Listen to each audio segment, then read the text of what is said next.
For India भी है, क्योंकि 125 करोड़ का देश है, इतना बड़ा मार्केट है।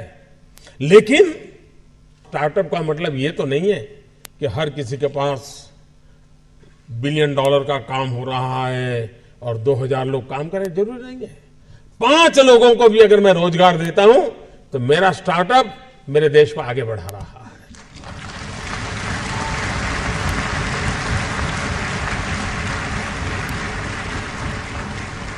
एक साइकोलॉजिकल चेंज लाना है कि यूथ के दिमाग में जॉब सीकर की मानसिकता से उसको बाहर लाना है, वो जॉब क्रिएटर बने। और एक बार उसके दिमाग में आ गया कि मुझे 2 लोगों की जिंदगी के बाद संभालना है, वो कर लेगा। ये काम आप नौजवानों के दिमाग से हो सकता है। और इसलिए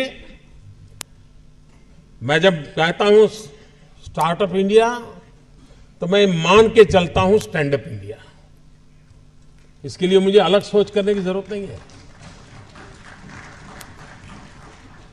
जिस देश के पास 800 मिलियन 35 से कम आयु के नौजवान हो, जिस देश के नौजवानों के पास टैलेंट हो, हाथ में हुनर हो, अपरंपार सपने हो और पूरी दुनिया में अवकाश ही अवकाश हो, क्या नहीं हो सकता है।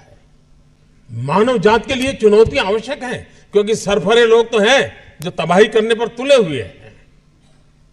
लेकिन हम मानवता को बचा भी तो सकते हैं। हमारे पास इस प्रकार के लोग हैं।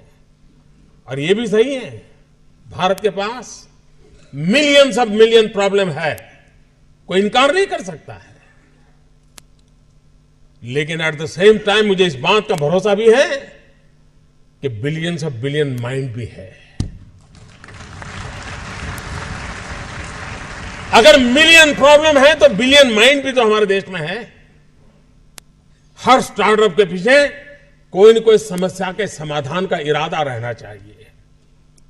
और जब किसी स्टार्टअप के पास समस्या के समाधान का इरादा होगा तो उसकी संतोष का लेवल भी कहीं कुछ और होगा जी। जब किसी की जिंदगी में बदलाव लाता है तो उसको एक सेटिस्फेक्शन मिलता है। और इसलिए मैं वो कुछ करके दिखाऊं जिसमें मैं जॉब क्रिएटर बनूं, मैं वो कुछ करके दिखाऊं कि जिसके कारण किसी की जिंदगी में मैं काम आऊं, मैं वो कुछ करके दिखाऊं कि मेरे देश को एक कदम आगे ले जाने में मेरा भी कोई योगदान हो। इतना भी अगर सपना लेकर के हम चलते हैं, हम बहुत कुछ कर सकते हैं।